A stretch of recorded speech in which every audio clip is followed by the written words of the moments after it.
네, 목사님 안녕하세요. 네, 안녕하세요. 자기소개 부탁드립니다. 예, 저는 하람이 아빠입니다. 예, 네. 이정주 목사입니다. 네, 감사합니다. 네, 혹시 중고등부 사역은 얼마나 하셨나요? 2008년 제대하고 2009년도부터 해서 2018년도까지 10년, 10년. 중고등부 사역하면서 좀 이렇게 가장 보람됐던 일은 또 어떤 게 있으세요? 10년 동안 하시면서. 없습니다.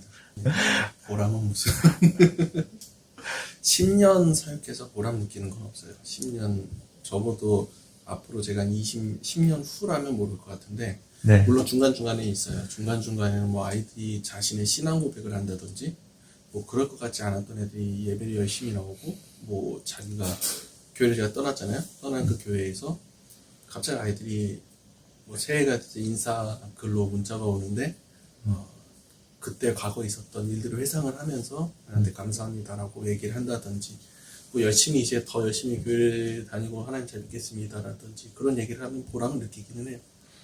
그러면 중고등부 사역하면서 좀, 이건 아니지 않나? 아니면 어이없거나 이제 그런 일들은 없었어요? 아이들한테 저는 별로 그런 건 없었던 것 같아요. 아이들한테는 어이가 없는 게 아니고 원래 그런 아이들이니까. 오히려 이제 가장 어이없었던 게 교사한테였죠. 교사 선생님들 중에서 이제 수련회를 우리가 준비를 하면 적어도 많은 기간 동안에 기도 준비를 하고 또 우리가 많은 모임이 있어야 되는데, 그리고 각자의 맡아진 어떠한 역할들을 하나씩 줘야 되는데, 그 역할들을 줬을 때 나 저거 봐야 돼요, 요거 봐야 돼요. 이거 편집 잘하지. 어디까지 했지? 어쨌든 각자의 주어진 역할들이 하나씩 있어요. 그런데 그 역할을 주어졌을 때 하셨던 말씀이 우리 너무 힘들어서 못해요. 저는 그때 생각이 들었던 게 근데 왜 이 사람들이 교사를 하지? 힘들다고 하는데 왜 교사를 하지? 라고 생각이 들었어요. 그러면 차라리 안 힘든 다른 걸 하든지. 그 봉사 안에서도 많이 있어요. 그러니까 뭐 눈에 띄면서 그래도 많은 시간을 투자 안 해도 될 수 있는 것들, 그런 것도 많은데 왜 교사를 해서 힘들다고 하는지. 아, 목사님 생각하시는 교사는 원래 힘든 일이다라는 좀 그런 게 있나요? 교사는 교사는 결국 교사를 한다는 것은 예수 그리스도의 길을 걸어간다는 거하고 똑같은 거예요. 예수님께서 많은 사람들한테 때로는 환영을 받기도 하고 때로는 자기 고향에서 배척을 받기도 하셨지만, 결국 예수님께서는 환영받는 곳이나 배척받는 곳이나 그곳이 어디든지 간에 머무시지 않고 계속해서 걸어가셨단 말이에요. 거기에 거주하고 상주하기를 원하시지 않았어요. 그렇기 때문에 예수님께서 걸어가신 발걸음은 3년 동안 결국에는 십자가를 향해 걸어가신, 죽기 위해서 가신 거죠. 교사는 학생들에서 죽기 위해서 가는 길이기 때문에 힘들지 않다면 그게 말이 안 돼요. 네. 어중간한 마음이 아니라 정말 죽을 각오로 해야 되는 게 교사 일이네요. 그렇죠. 혹시 자라나는 중고생들에게 이제 이 교회 학교 기간을 통해서 꼭 한 가지만 좀 여기서 배웠으면 좋겠다라고 하는 것들이 혹시 있으신가요? 사실 저는 이건 중고생들보다는 교사 선생님들한테 해주고 싶은 말이에요. 네. 뭐냐면 교사 선생님들이 학생들에게 이걸 줘야 된다고 생각해요. 무엇을 줘야 되냐면 대부분의 사람들이 생각하는 게 믿음이다, 뭐 말씀이다, 뭐 신앙생활이다, 여러 가지를 얘기를 하지만, 그런데 가장 줘야 되는 것, 나머지를 다 주지 못해도 가장 줘야 되는 게 있으면 그게 사랑이에요. 왜냐하면 성경에도 보면 하나님은 사랑이시다라고 말씀을 하셨단 말이에요. 즉 우리가 사랑을 그들에게 줄 수 있고, 이 아이가, 그 학생이 그 교사 선생님이 나를 사랑한다라는 것을 깨닫게 되면 결국에 거기에는 하나님의 사랑을 깨닫게 되는 거랑 마찬가지거든요. 그렇게 됐을 때 반드시 돌아오게 돼요. 그래서 내가 때로는 이 아이에게 복음이 들어가는 것 같지 않고, 때로는 뭐 믿음적인 부분이나 말씀이나 이런 것이 들어가지 않는 것 같고 배우지 못하는 것 같고, 좀 예배 중에 태도가 별로 안 좋아 보이더라도 그렇더라도 본래 그런 아이들이에요. 그런 아이들이, 저는 그렇게 생각해요. 학생들이 학교에서 떠들 수 있을까요? 학교에서 떠들지 못해요. 왜냐면 선생님이 무서워서. 그리고 집안에서도 마찬가지일 거고, 집안에서도 분명히 또 뭐 집안에서도 이제 부모님들의 눈치를 보는 게 우리 아이들이고 학생들이에요. 그런데 교회에서 우리가 얘기하는 예배라는 것은 우리의 자유함으로 하나님 앞에 예배 드리는 모습인데, 물론 그 안에 질서도 있죠. 분명히 질서도 가르쳐야 되는 건 맞아요. 하지만 이 아이들이 떠들고 또 웃고 떠들고 그런 모습들이 우리가 제재라는 데서 제재가 되면 난 그건 충분히 애들이 교육이 된다면 가능하다고 생각을 해요. 하지만 그게 안 되는데 거기에 제재를 한다? 글쎄요, 그 아이들에게 뭐가 도대체 도움이 될지는 잘 모르겠어요. 제가 사역을 할 때에도 한 명 있었어요. 한 몇 명 있었어요. 꼭 저 아이들 이름을 기억해요. 덕용이라는 학생이. 그 학생이 떠들어요. 계속 떠들어요. 설교를 중간에 할 때 저는 교사가 없이 중고등부 했는데 한 20명 애들이 앉아있으면 한 번 떠들면 제 목소리에 묻혀요. 마이크 소리가. 그럼 덕용아 조용히 해 라고 하는 거를 설교 20분 동안에 적어도 20번 이상을 했어요. 그러니까 분산이 되기도 하고. 그런다고 아이들이 말을 듣진 않아요. 그러면 가장 중요한 건 뭐냐면 그런 분위기를 만들어주는 거죠.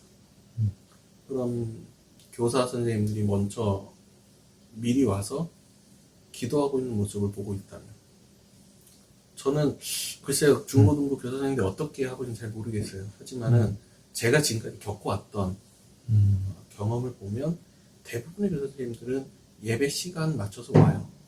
그리고 그 전까지 자기들의 뭐 어떤 뭐 할 거를 한다든지 아니면 그냥 뭐 인사를 하고 뭐 떠들고 있다든지 그런 경우가 참 많이 있었던 것 같아요. 저도 교사 때 간혹 그랬던 경험이 있었으니까. 그러면 아이들은 볼 때 예배를 준비하는 입장의 교사를 보았을 때 보고 배우는 것은, 무의식적으로 보고 배우는 것은 그런 모습들이겠죠. 그런데 과거에 이런 전도사님 한 분 있었던 것 같아요. 예, 오면 강대상 앞에 앉아서 꼭 기도하고 있는 분이 계셨어요. 제 속에서. 그 아이들이 한 번, 두 번 그것을 보다가 나중에 계속 보게 되면 이제 그것을 보게 되기 때문에 아이들이 되게 조용히 하고 자신들이 알아서 자축하는 모습들도 보이고. 예배라는 것은 우리가 어떠한 강제적으로 무엇인가를 만든다가 아니라 자연스럽게 교육을 시켜나가야 되는 것 같아요. 그런 분위기 자체를 만드는 게 가장 중요하다고 생각해요. 그래서 선생님들한테 바라는, 우리가 선생님한테 바라는 거였죠? 네. 선생님한테 바라는 거는 사랑을 주세요. 사랑을 준다는 게 내 사랑을 주는 게 아니고 아이들이 원하는 사랑을 주세요. 예수님이 우리한테 사랑을 주셨을 때, 하나님 우리한테 사랑을 주셨을 때 하나님께서 우리가 알아듣지 못하는 언어로 말씀하지 않으셨고 우리가 깨닫지 못하는 사랑으로 사랑하지 않으셨어요. 우리가 다 알아들을 수 있는 언어로 말씀하시고 우리가 깨달을 수 있는 사랑으로 사랑해 주셨어요. 그게 예수님이잖아요. 그런 것처럼 우리도 우리 학생들이, 아이들이 이해할 수 있는 언어, 그리고 이해할 수 있는 사랑, 그걸로 줄 필요가 있다는 거죠. 네. 이렇게 질문이야, 뭐 학생들에게 이제 이것만은 가져라라고 했는데, 이제 사실 정말 필요한 건 이제 교사들이, 이제 학생들은 원래 원래 이제 그렇게 뭐 떠들고 그런 것들이 더 자연스러운 아이들이고, 이런 것들을 사랑으로 이제 변화시키고, 내가 주고 싶은 사랑이 아니라 학생들이 받고 싶은 사랑을 이렇게 줄 수 있어야 한다라고 이렇게 말씀하신 것 같아요. 너무 감사합니다. 그래서 중고등부 사역의 핵심이 결국에, 그렇다면 중고등부 사역의 핵심은 네. 하나님의 자녀를 내가 맡은 거예요. 이 아이들은 내가 어떠한 스승이기 때문에 나의 말을 들어야 되고, 내가 신앙의 선배이기 때문에 무엇인가를 가르쳐야 되는 것이 아니고, 하나님께서 기르시는 자녀인데 그 자녀를 나에게 맡겨주신 거예요. 그러니까 저 같은 경우는 이런 표현을 많이 써요. 저는 목사는 종이라고 많이 표현했어요. 종과 하나님의 자녀를 어떻게 대등하게 옮겨놓겠느냐 라는 생각을 되게 많이 해요. 그럼 교사 입장에서 제가 교사한테 그렇게 하라고 얘기하는 것 자체는 조금 많은 헌신을 요구하는 거기 때문에 좀 그렇긴 하지만, 그래도 좀 강하게 얘기하자면, 교사와 학생의 위치가 어떤 관계로 봐야 되느냐? 교사는 하나님의 종으로서 하나님의 일꾼으로서 있다면 이 학생들은 하나님의 자녀로서 앉아 있다고 생각을 하면 참 좋을 것 같아요. 그렇게 된다면 내가 이 아이들에게 무엇을 해야 될까? 무엇을 주어야 될까? 이미 거기 안에 답이 다 나올 것 같아요. 네. 그렇다면 중고등부 교사에게 가장 필요한 자질이 결국에는 사명이죠. 네. 물론 아이들을 사랑하는 마음 그거 참 중요한데 사랑만 가지고서는 교사를 할 수가 없어요. 사랑은 기본적인 베이스 자질이에요. 기본이에요. 아주 기본이에요. 네. 이게 없으면 사실 교회 안에 모든 사역은 사랑 없이 하는 것은 아웃이다. 글쎄요, 요즘 하자되고 있는 게 정인이잖아요. 네. 그 교회 안에서 글쎄요, 과연 정말로 사랑을 제대로 배웠을까? 라고 생각했을 때 어떤 사랑을 배웠을까? 정인이의 양부모여라 그랬잖아요. 네. 양부모한테는 친자녀가 있어요. 친자녀한테 똑같은 학대가 있지 않았고 오히려 그 아이에게는 보듬어주고 사랑이 있었어요. 이 말은 자기의 친자녀의 사랑이 있지만 양자녀에게는 똑같은 사랑이 가지 않아요. 물론 사람이 그럴 수 있는데 기본 자질은 사랑이죠. 그런데 그 다음에 교사로서 필요한 게 무엇이냐면 사명이고 그 다음에 그 사명 안에서 소명을 발견해야 돼요. 사명이라는 것은 하나님께서 나에게 이 학생들을 보게 하시는 눈이에요. 내가 만약 학생을 보았어요. 보게 되면 이 학생을 보았을 때 내가 매번 눈에 막 밟히고 때로는 생각이 나고 어쩌면 그걸 사명으로 받아들일 수 있어요. 근데 그 다음에 나타나야 되는 게 반드시 또 나타나야 되는 게 뭐냐면 소명이죠. 그러면 내가 이 아이들에서 무엇을 할 것인가. 여기에서는 여러 가지 나뉠 수 있어요. 이 아이들을 위해서 내가 많은 공부를 가르쳐 줄 수 있겠다 생각할 수도 있고 내가 이 아이들에서 뭐 먹을 것 하나 사줄 수 있겠다. 뭐 그런 헌신을 할 수 있겠다고 생각할 수 있는데 교사라는 것은 그 사명에서 이제는 이 아이들을 하나님의 자녀로서 내가 신앙 가운데 양육해 나가고 잘 길러 나가겠다라고 하는 그런 소명을 내가 발견을 해야 돼요. 그것이 없다면 내가 왜 교사를 하고 있나라는 것을 다시 생각을 해봐야 될 것 같아요. 네. 네. 그리고 사랑은 기본 자질이어서 사랑으로 사람들을 대하지만 또 이제 막 무시받고 뭐 이제 막 이런 여러 가지 일들을 통해서 또 뭐 이제 이런 사랑이 막 이렇게 더 막 나오지 않는 그런 순간에 그것들을 이제 버텨내고 이겨낼 수 있는 것은 또 우리를 부르신 하나님의 사명 그리고 그 안에서 내가 소명을 발견하고 그 소명을 가지고 다시 한번 또 사랑을 끄집어내서 아이들에게 계속적인 무조건적인 사랑을 주는 이런 것들이 좀 필요하다고 말씀하시는 거네요. 소명 찬양 들어가도 참 좋은데. 네. 소명 찬양 너무 좋지요. 네. 그럼 뭐 이렇게 중고등부를 맡은 교역자에게는 좀 어떤 것들이 필요할까요? 저에게는 어떤 조언을 좀 주시겠어요? 교사한테 말씀드렸던 거는 일단 기본적으로 다 가지고 계셔야 돼요. 교사한테 말씀드렸던 거. 왜냐하면 우리는 교역자는 정확히 얘기를 하면 저는 교사와 교육자를 동시에 했기 때문에 교사가 없었어요. 교사가 없이 20-30명 아이들을 데리고 한다는 건 정말 힘들었던 것 같아요. 하지만 사람 한 명이 맡을 수 있는 최대 수는 제 생각에는 자기가 직장이 없는 학생일 경우라면 학업을 포기할 경우 한 10명까지는 가능해요. 하지만 내 학업을 같이 충실히 하면서 내가 직장을 가지고 있으면서 내가 기를 수 있는 맡을 수 있는 양 한 5명 정도가 적당하다고 생각을 해요.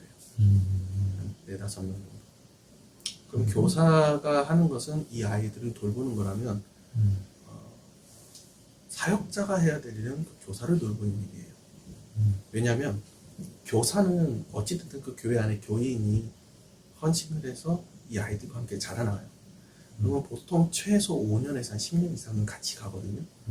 그런데 저 같은 경우에 특히 저는 한 교회에 오래 있었으니까 근데 그런 경우가 많지 않아요.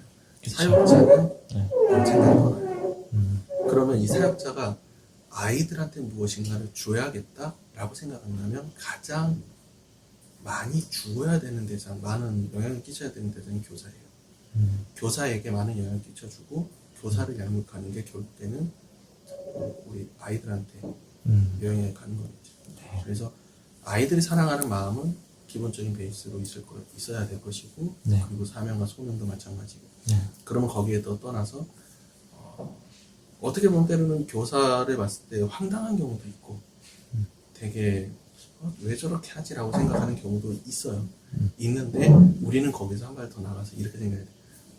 학생도 그런 아이라고 내가 받아들였다면 교사도 그런 사람이라고 내가 받아줄 수 있어야 돼요.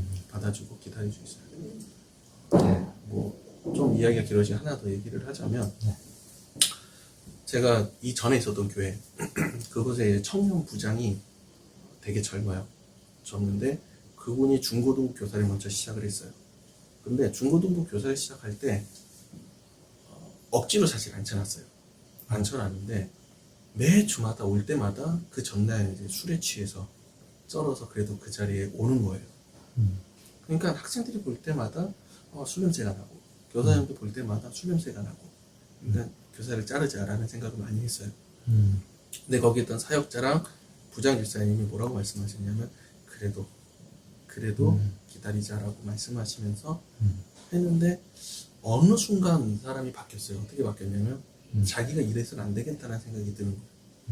그러면서 다시 본래 있어야 되는 자리로 돌아오기 시작을 했어요. 그리고 지금도 그 교회에서 열심히 부장도 하고 교사도 하고 열심히 하고 있어요.